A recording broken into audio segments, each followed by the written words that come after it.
Alrighty guys, it's Oracle. I am back for another video here. We're going to talk about Friday the 13th favorite male characters. We already did the women. So we're going to go with same formula, 1 through 4 and so on. So for the first video, 1 through 4 of Friday the 13th, my favorite male character of Friday the 13th 1980 is Bill. I really like him. I think Harry Crosby did great. Don't know much about Harry Crosby. Know that he's the son of legendary singer and actor Bing Crosby, who was in White Christmas and a couple other stuff that I have not seen. A lot of that stuff was way before my time, but Bill is pretty much like the like the Boy Scout of the group. The guy, like I would say maybe. I think he's like the leader almost. If that makes perfectly sense. I think he's really genuine. I mean, real. Something like that. So he is. I just like when it just comes down to him and Alice, and just the way he was, just trying to keep Alice calm, especially when they were trying to get. I think it's Jack, either Jack or Ned's pickup truck. I don't know whose pickup truck really was. They didn't really say, but it was the pickup truck that Jack, Ned, and Marcy came in. He says, "Well, we'll be laughing about this in the morning." But yeah, he's like the Boy Scout of the group. Really ideal. Just like the boy next door. Of sorts, let's put it that way. For Friday the 13th Part 2, it is the final guy, Paul. I thought he was a great character, great male character for Jenny. That is her boyfriend. I do think the whole mystery behind what happened near the end of the film, where Jenny's yelling, "Paul, Paul, Paul." Whatever happened to him. I've heard some, theories as he did get killed, he didn't get killed, and, whatnot. I still think, personally, the Paul character is still alive after the end of that film.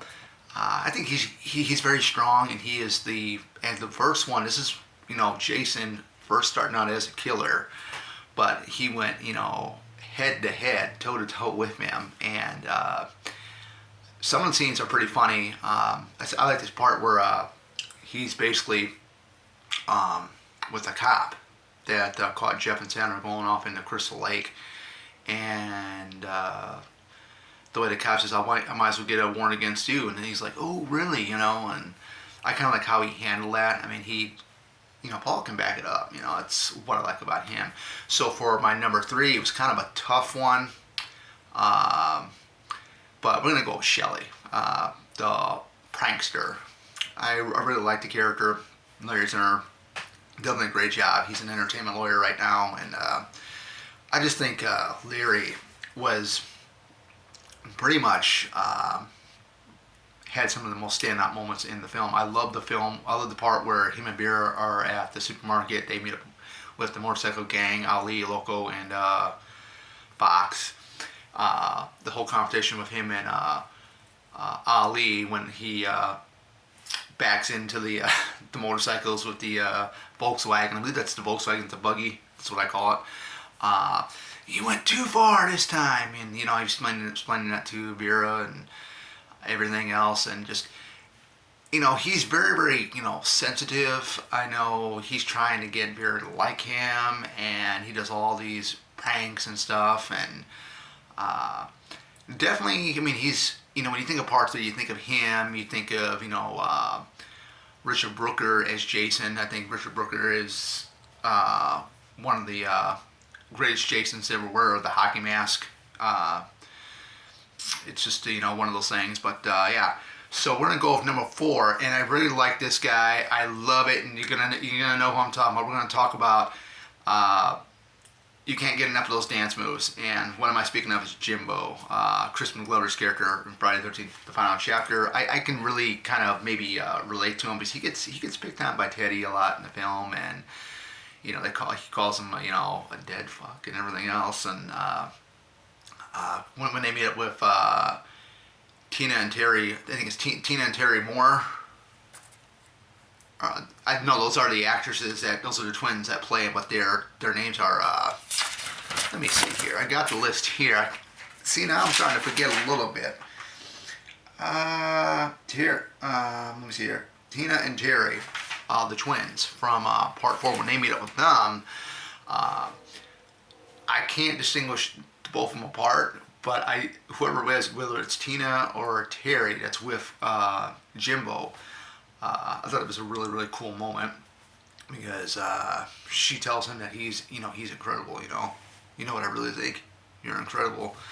And that was a great feeling because I kind of feel for Jimbo a lot because he's always one that's getting laughed at and made fun of by Teddy and everything else, and it's I can kind of relate to that a little bit because I know some people think make fun of me at times, but I don't take it I take it in a way where, hey, it is what it is. But those dance moves, nobody's going to be able to replicate that. Because if you go and try to do it, there's just no way.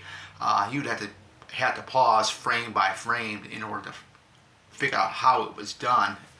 But I laugh every time I see his dance moves, and that's it. That is the first part of my Friday the 13th. Favorite male characters of the franchise 1 through 4. Stay tuned tomorrow because we're going to be doing parts 5 through 8. So we're almost the weekend, guys. Take care and see you guys back here tomorrow.